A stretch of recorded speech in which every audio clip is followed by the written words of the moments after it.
Elton John, Dot with your BBC Radio Wales, your Thursday phone-in, and it's World Cancer Day, so I want us to have a conversation about this issue which touches us all in some way. Richard Pugh, head of Macmillan, told me he wants today to be World Cancer Check-up Day. For everyone listening to this programme, maybe you can inspire someone to do just that this morning with your story. David's already called in on 03700 100 110. David says, 2 years ago, I was diagnosed with lymphoma. I've had chemotherapy and I'm doing well now. I've received great support from the staff at my local hospital. They do wonderful work.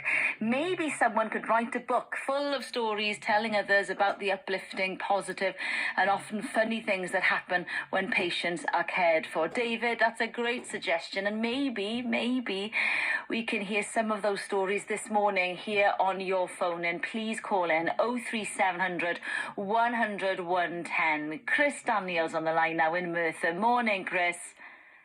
Morning, Dot. Thanks for having me on. I appreciate it. I'm so grateful for your time this morning, Chris, because you're going to tell us all about your lovely wife, Rita. Yeah, I am. Yeah, I mean, for me, World Cancer Day is partly about remembering people, you know, that are no longer with us. And for me, that is my amazing and lovely wife, Rita. And it's kind of interesting just listening to you reading out that last text, because one of the ways that I remember Rita, I have actually written a book, From Couch to 18,000 Miles, which tells sort of a lot of Rita's story and my story, how she dealt with cancer. She was an amazing woman. I mean, Rita was one of these people that, you know, when you look on the surface, she shouldn't have had cancer. She was fit, she was well, she was active, she ate all the right things. But sadly, cancer, you know, we all get a lottery ticket for it, you know, and it's one we don't want to win, but we all get it from birth. We can buy more lottery tickets, you know, by not exercising, by eating the wrong things, by smoking. But unfortunately for Rita, you know, her one ticket came up.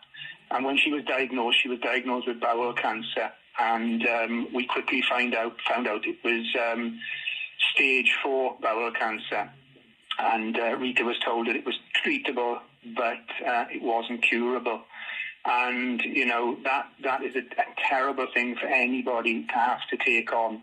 But when I was writing the book, I was able to sort of relive a lot of the emotions that went through my sort of mind, you know, when Rita was diagnosed and as the illness progressed. And, yeah, you know, it is an awful and a terrible disease.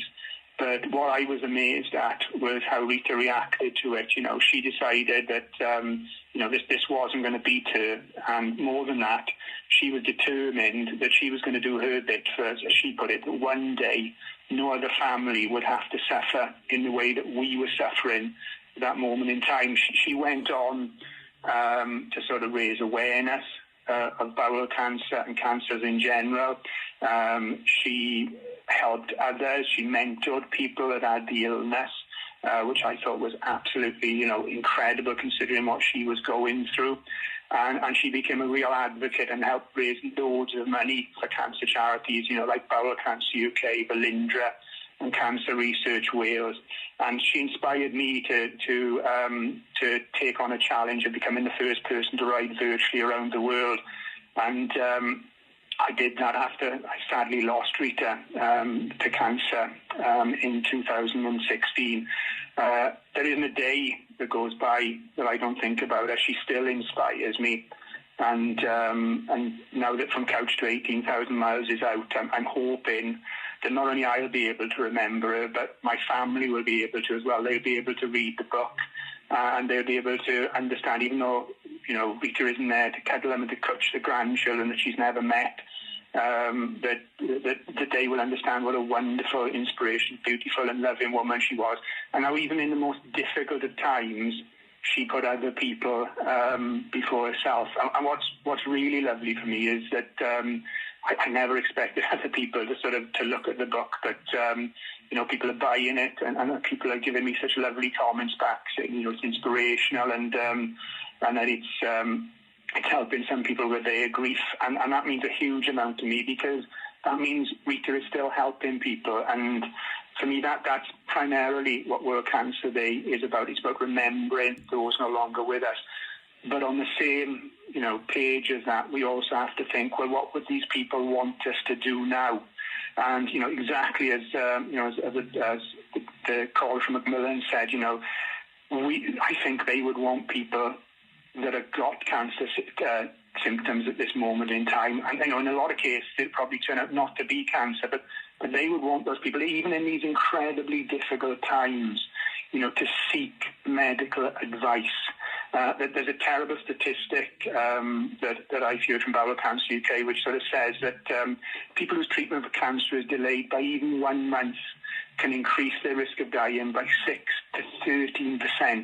And then for every month that goes on, obviously those figures increase. So it's absolutely vitally important on today, on World Cancer Day, that if we know somebody that is suffering or is worried or is concerned, and as has been said, because of COVID, might be thinking, well, I might not actually bother the NHS at this point. They absolutely need to. COVID has taken so much off us already. Don't let it take more. Go and seek the treatment. And also, if people are well and they're thinking, well, what else can I do?